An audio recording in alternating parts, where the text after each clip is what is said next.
Estamos en el aire una semana más, estamos comenzando, esta boca es mía, el agradecimiento enorme siempre a Victoria, a Kubrick y por supuesto a los invitados, a quienes les auguro y les pido y les deseo que tengan una semana tranquila. No te prometemos nada. Qué generosa. Con el cosaco subía difícil. Así arrancaste. Tranquila. Y no, una semana tranquila, diputado. Digo, tranquila. ¿Por qué no? Es malo. Le hace mal. A García por lo menos le hace mal. Bueno, ¿cómo le va? ¿Cómo anda? Buenas tardes, bien, muy bien. ¿Está bien? Bien, bien. Bueno, veo que propone en nuestro primer tema de hoy para debatir bajar impuestos. Eso no es mala cosa. El IAS, el impuesto de asistencia a la seguridad social. Sí, señor. Siempre que a uno le avisan que le quieren bajar los impuestos, no está mal. El tema es si el Estado lo soporta eso. Correcto. El tema es que el actual gobierno de coalición lo prometió en campaña. A diferencia de otros impuestos que no existieron promesas al respecto, con el IAS especialmente, que se considera calificado por los líderes de la coalición como un impuesto injusto, un impuesto antiético, un impuesto no equitativo, quiere decir que tiene una calificación ese impuesto que viene ya previamente facturada esa calificación, y por eso lo que estoy haciendo en este momento junto con otros diputados de los tres partidos prioritarios de la coalición, Partido Nacional, Cabildo Abierto y Partido Colorado, estamos proponiendo esta situación de cumplir con una de las cosas prometidas. En una época difícil, estoy de acuerdo, pero los temas hay que empezarlos a tratar para ver cuándo se terminan decidiendo. Cuando se hace una propuesta de este tipo, siempre se plantea, bueno, está bien, se saca de por acá, pero ¿cómo se llena el hueco que deja ese impuesto que desaparece, ¿no? Claro, el procedimiento que se usa a nivel del Poder Legislativo es lo que se llama una minuta de comunicación. No es un proyecto de ley, es plantearle al Poder Ejecutivo que él envíe un proyecto de ley a ese respecto, porque en materia tributaria, más allá de las discusiones de los constitucionalistas, que hay dos bibliotecas, pero la biblioteca mayoritaria, con lógica, es que este tipo de disminuciones o de abolición de impuestos es privativa del Poder Ejecutivo. Entonces, hoy en esa minuta de comunicación hay una propuesta de dos descensos o dos vías de descenso del IAS, sin perjuicio que de la comunicación que tengamos después, sobre todo con la ministra Arbeleche, pueda llegarse a otras posibilidades. El tema es que, a mi juicio, tiene que haber una señal. En la campaña se habló de este impuesto en forma muy denostante, como que era un mal impuesto, que además constitucionalmente da para hablar de si es constitucional o no, más allá de que una sentencia que no prosperó o un pedido de pronunciamiento de la Suprema Corte de Justicia que no prosperó en el caso del IAS, pero sí había prosperado unos meses antes en el caso del IRPF, que se trataba de aplicar a los jubilados. Quiere decir que hay muchos antecedentes como para decir que este impuesto tiene que ser disminuido. Y fue promesa de campaña. Como legislador del oficialismo, ¿no hizo ningún contacto previo con integrantes del Ejecutivo, la ministra Arbeleche, por ejemplo? Tuvimos algunas conversaciones y quedaron en esa línea media por lo mismo que usted decía al principio. Bajar impuestos en un país como el Uruguay no es fácil. Después que el Estado se alimenta, es difícil decirle, bueno, esta milanesa no te va a tocar ahora. Pero, repito, el gravar a la clase pasiva ha sido tradicionalmente, en el caso que a mí me compete del Partido Colorado, ha sido un tema históricamente considerado como tabú, como un tema indebido. Y el análisis de los artículos de la Constitución del 67, sobre todo, después de aquella vieja reestructura de la Constitución en lo que respecta a las jubilaciones, donde se logró obtener un artículo constitucional que las protege, bueno, el diseño del IAS es un diseño que yo diría un poco maquiavélico. Básicamente, para entendernos, es un impuesto de auxilio a la seguridad social. La seguridad social es la que a mí me tiene que pagar por mis años de jubilación, además de lo que yo he venido aportando en toda esa vida de trabajo. Decir que como mi empleador no tiene el suficiente dinero para pagarme, entonces yo, como trabajador, le pago a mi empleador para que mi empleador tenga el dinero suficiente para pagarme, es bastante maquiavélico, es bastante complejo de entender. Bueno, el IAS es eso, es asistir a quien tiene la obligación luego de pagarme una jubilación, una pensión.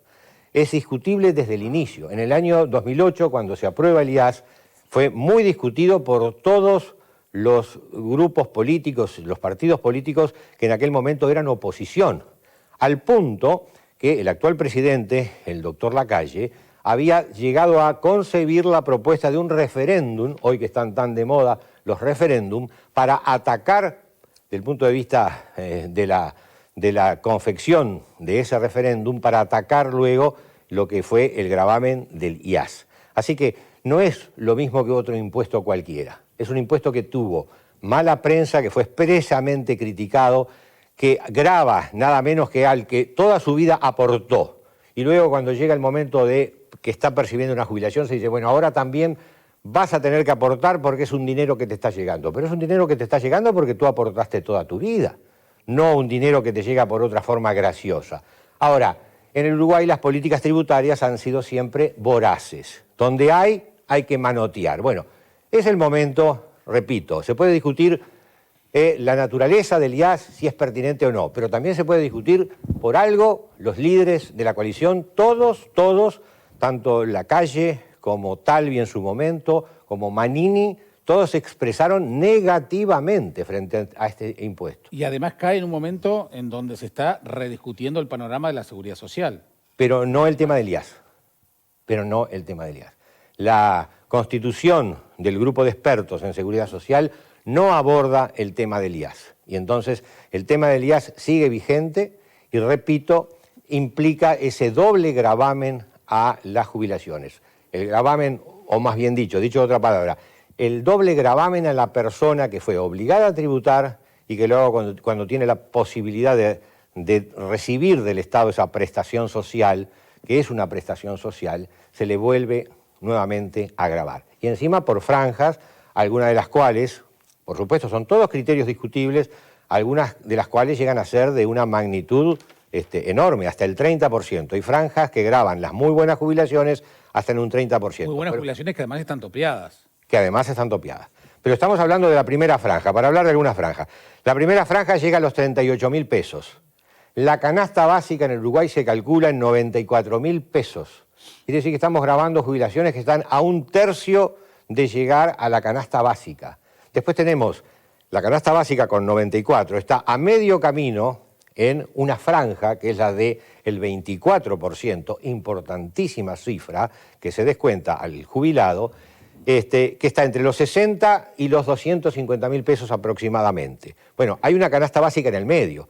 Parecería que podrían haber otros mecanismos de conversación y decir, bueno, grabamos, por ejemplo, hasta llegar al tope de la canasta básica, hasta 94. A partir de ahí grabamos de otra forma. No, paga lo mismo el que gana 65 que el que gana 128, para poner cifras aleatorias, y sin embargo la canasta básica está en el medio. Entonces, hay como varios bemoles que podrían llegarse a discutir y que nos parece muy oportuno hoy discutirlo. Son 180.000 jubilados en este momento que están grabados por el IAS y creo que es momento de empezar a conversarlo. Me dirán, no es el momento oportuno, la pandemia, los gastos del Estado. Yo creo que nunca va a ser en un Estado el momento oportuno, nunca. Cuando llega el momento... ¿Cuánto resigna el Estado sacándole el IAS de esos 180.000 jubilados? ¿Cuánto resigna? Sí. Bueno, el proyecto tiene dos vías. Hay una vía que es tocar todas las franjas hasta disminuirlas en un 20% en el correr del quinquenio. Claro, porque es gradual. Usted lo propone. Es gradual. Eso implicaría un 0,9 o un 1% del total que el BPS recauda. Esta propuesta de tocar las franjas. Y hay otra propuesta alternativa, sustitutiva, optativa, que también planteamos, y es no gravar, en la forma que se está grabando ahora, aquellas jubilaciones que se acumulan y pasan a una franja superior. Es decir, yo trabajé en determinada actividad, pero además soy, por ejemplo, profesional universitario y aporté para la caja en vías separadas. Entonces, cuando llega el momento de que el Estado me va a gravar con el IAS, se suman las distintas jubilaciones, pasan generalmente a una franja superior y se le aplica entonces una tributación mayor. Nosotros estamos presentando, conjuntamente con diputados de Cabildo Abierto, con el diputado Cal de Cabildo Abierto y con el diputado Corvo del Partido Nacional, estamos presentando conjuntamente con otros diputados que firmaron, pero fuimos los hacedores del proyecto, estamos presentando 2 opciones. Y vamos a la discusión con el Poder Ejecutivo. Le vamos a pedir entrevista a la ministra de Economía, con quien ya he hablado, no todavía obteniendo un pronunciamiento, por supuesto, pero vamos a plantear la idea y ahí vendrá la discusión. El BPS es chocho con que le saquen parte de la recaudación, ¿no? Pero la pregunta es, ¿quién puede estar chocho con que le saquen algo? Un peso. A ver, ¿quién? ¿Quién en este país dice yo, bueno, ahora voy a, con un poco de ironía, porque me caben las generales, los diputados votamos para los funcionarios públicos y por lo tanto para nosotros mismos una disminución por el tema COVID. Pero fue una disminución parcial, una disminución temporal. Esto estamos hablando de una cosa a largo plazo. Yo creo que lo primero que hay que plantearse ¿es correcto que a un jubilado que en vida aportó para luego obtener una jubilación, después se lo grave por obra y gracia de políticas tributarias? Porque esto es números. El Estado empieza a pensar dónde hay que se pueda sacar y encuentra nichos y dice, bueno, acá. Las jubilaciones fueron siempre un tema enormemente respetado en el Uruguay. Y por eso es que hubo reformas constitucionales para tratar de preservarlas. Y luego, sin embargo, se lleva ese mecanismo tortuoso de aplicar el IAS, repito, gravando doblemente a personas que han tributado toda su vida. Nos parece de base injusto, le pareció a la coalición de base injusto, porque por eso se expresaron sus líderes, y no se expresaron con respecto a otros impuestos. Por ejemplo, me dicen, ¿y por qué no bajar el IRPF, que también afecta? Porque no hubo un pronunciamiento político de la coalición diciendo el IRPF es antiético. Ayúdeme con la memoria. ¿No está en el compromiso por el país este tema? Está. ¿Está? Está. En el numeral 9 y en el numeral 4, en forma, por supuesto, muy pausada, se habla que en la medida de las posibilidades se tomarán las medidas para finalizar luego con la derogación del IAS. En la medida de las posibilidades volvemos a retomar ese tema de cuándo sería posible. Mientras el Uruguay está ubicado, y creo que como dicen ahora es difícil mudarse de barrio, en América Latina, nunca vamos a llegar al momento ideal. Por eso es que no se pide la derogación del IAS. Se está pidiendo una señal que además es política. Es la señal de la coalición que puede darla. La puede dar de este tamaño, la puede dar de este tamaño. Hoy estamos pidiendo un 0,7. Eso es la minuta de comunicación que se va a presentar en la Cámara y luego se enviará al Poder Ejecutivo y trataremos de hacer las gestiones directamente también con el Poder Ejecutivo. ¿Lo conversó con algún integrante de la oposición, simplemente en algún corrillo? Porque en definitiva no deja de ser un proyecto que se votó. No, porque la coalición se ha mostrado permanentemente en la campaña electoral proclive a mantener el IAS. El Frente Amplio lo creó al IAS. Ese demonio chiquito que se llama el IAS fue creado por el Frente Amplio.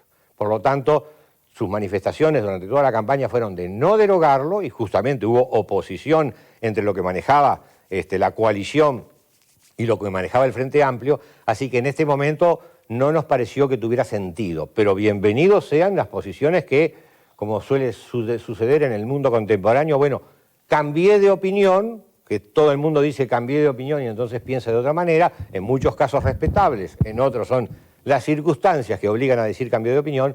Si hubiera apoyo también de la oposición actual, y bueno, bienvenido sea. Yo creo que es madurar un poquito lo que es la política tributaria en el Uruguay. Vamos a ver qué piensa nuestro panel. Alejandro. Bien, lo primero que se me ocurre decir que yo vivo como un gesto político saludable que alguien que dijo cosas para obtener el voto, una vez que el voto está obtenido y está en una posición de privilegio, gobernar la República lo es, bueno, no se olvide de eso que dijo para obtener el voto, ¿no? Parece una cosa muy elemental, pero sin embargo no es tan frecuente. Así que desde ese lugar me parece algo saludable y es un signo interesante. ¿Cuál sería el costado que de alguna manera luce como quizás perfilista o de dudosa credibilidad? Lo que el propio diputado acaba de decir, ¿verdad? Lo que acaba de decir Gustavo. En la medida que, por ley, el Poder Legislativo no puede bajar impuestos, necesita, para que esto prospere, necesita ya no solo de un acuerdo político en la interna del Poder Legislativo, sino que necesita la disposición del Poder Ejecutivo, el que deberá mandar para que esta preiniciativa se transforme en iniciativa, ¿no? Correcto. Para que después sea discutido en el cuerpo. Y desde ese lugar alguien podría decir, bueno, total, saben que no va a pasar nada, yo quedo bien ante los míos, podría decir alguien, generando que voy a cumplir con lo que dije en campaña. La ministra no me lo va a llevar porque este no es momento como para ajustar, y desde ese lugar puede ser una especie de ganar-ganar. Aún así, en cuanto a ese 1% que el BPS se privaría, según lo que entendí, ¿no? 0,9, 1%, me gustaría saber si hay algún vínculo, si hay algún vaso comunicante entre lo que se dio a conocer también en los últimos días acerca de la iniciativa de Cabildo Abierto del senador Manini en cuanto a la intención de gravar lo forestal. Entonces estoy pensando, impuestos por otro lado. De pronto, claro, yo obtengo un ingreso, por un lado, que se me ocurre debe ser más grande incluso, y pierdo algo y encima quedo bien con mi base electoral, ¿no? No sé si hay algo de eso. Primera reflexión, el concepto de ganar por proponer algo simpático. Yo he propuesto en mi vida muchas cosas que no son simpáticas para el común de los ciudadanos, así que no es un tema de ganar. Segundo, si hablamos de proponer cosas simpáticas, el que esté libre de culpa que tire la primera piedra. Cuando el Frente ahora, en plena pandemia, proponía una renta a todo trabajador que aún no produzca y que quede en situación de no ocupación durante meses, eso también alguno podría decir, y eso es una medida facilonga, esa es una medida para quedar bien. Está lleno muchas veces el sistema político de medidas para quedar bien, así que esto no está pensado en que a mí me para gente en la calle, jubilados que me han dicho, ¿ustedes no hablaron de tocar el tema del IAS? Sí, lo hablamos, usted subía, lo dijo. Claro. Bueno, yo quiero cumplir. Ahora, le queda que al Poder Ejecutivo siempre le va a quedar difícil meter el cambio. ¿A quién le queda fácil decir apriete su presupuesto y baje su presupuesto? Pero hay algún momento, por eso repito, no se está pidiendo la derogación, se está pidiendo un gesto que está en índices muy por debajo. El IAS en total anda en el orden de un 14% aproximadamente de contribución a la seguridad social. Nosotros estamos pidiendo de ese 14 un 1%. En tren de pedir medidas facilongas, podríamos pedir derogar el IAS. Bueno, se está pidiendo con la ecuanimidad, con la prudencia de pedir solamente en un porcentaje muy bajo. ¿Y tiene conexión con lo forestal así? Puede tener conexión con una cantidad de nuevos gravámenes que pueden aparecer. A las transacciones interbancarias, al tema de los juegos de azar, hay una cantidad de posibilidades de dónde obtener ese porcentaje que le quitaría. Ustedes no lo proponen. Eso hoy lo tenemos en carpeta, como se dice. No lo proponemos porque si no se presta ya para una discusión de muchos otros tópicos, pero hay posibilidades, sí, de que de otras fuentes provengan recursos y no del jubilado. Ejemplo, podemos poner los dos tópicos, el que gana 220.000 pesos de jubilación y el que gana 45.000 pesos de jubilación. Podemos poner toda la franja, pero estamos hablando de que la canasta básica está en 94, por lo tanto se está pidiendo una posible solución en función de parámetros que parecen muy racionales. Bien, Vero, brevemente. Me queda un poco, por supuesto que comparto el principio con el cual se basa este proyecto, ¿no? El tema de las jubilaciones y que ya es bastante alto el costo de vida aquí en nuestro país como para que también tengan que pagar impuestos, por más que quienes están trabajando en el tema de la reforma de la seguridad social dicen que no alcanzamos con nuestros ahorros durante toda la vida a pagar eso que luego se nos es devuelto, ¿no? Así que ahí hay un tema complejo desde el punto de vista de los cálculos. Y devuelto entre comillas. Y devuelto entre comillas, ahí está. Pero bueno, en ese sentido, ¿no sería conveniente esperar a esta reforma de la seguridad social para no estar modificando cosas que después tal vez haya que volver atrás? Porque de repente ahora se puede comenzar con esta señal y después tenemos novedades en otro sentido, porque da la sensación que los números no dan, ¿verdad? Los números que yo sepa, desde que tengo uso de razón, no dieron para la seguridad social. Ese es un tema endémico, lo sabemos todos. Segundo, no está en estudio el tema IAS y el tema seguridad social. Estamos hablando de dos temas que no están vinculados. Tercero, pero el tema de los fondos con los cuales la seguridad social funciona es en definitiva la base de la discusión. Perfecto, pero si apuntáramos hoy o mañana, como decía Alejandro, a que pueden haber otras fuentes de ingreso que no han sido las tradicionales o no han sido tocadas. Por ejemplo, el tema de los juegos de azar, que produce y produce en este país, por favor. La timba. La timba. La timba. Rinde. ¿Produce o no produce? La prueba está que vemos comerciales de timba en todos lados. Entonces, Salen los señores que dicen, en mi puesto yo vendí determinado juego de azar, no le quiero hacer publicidad, que dio como resultado que la persona ganó y ganó. Eso es publicidad, y la publicidad surge cuando hay una empresa bien puesta. Bueno, ese es, por ejemplo, una fuente de ingresos. Hay una cantidad de transacciones interbancarias que también podrían ser grabadas, y en última instancia, vamos a lo siguiente. Si partimos de la base de que el Estado necesita, siempre necesita, sobre todo este Estado macrocefálico que tenemos, que también la coalición ha propuesto disminuirlo. Entonces, grabamos todo lo que camina, no tenemos un concepto ético de lo que tenemos que grabar. El senador Manini Ríos dijo que era antiético este impuesto.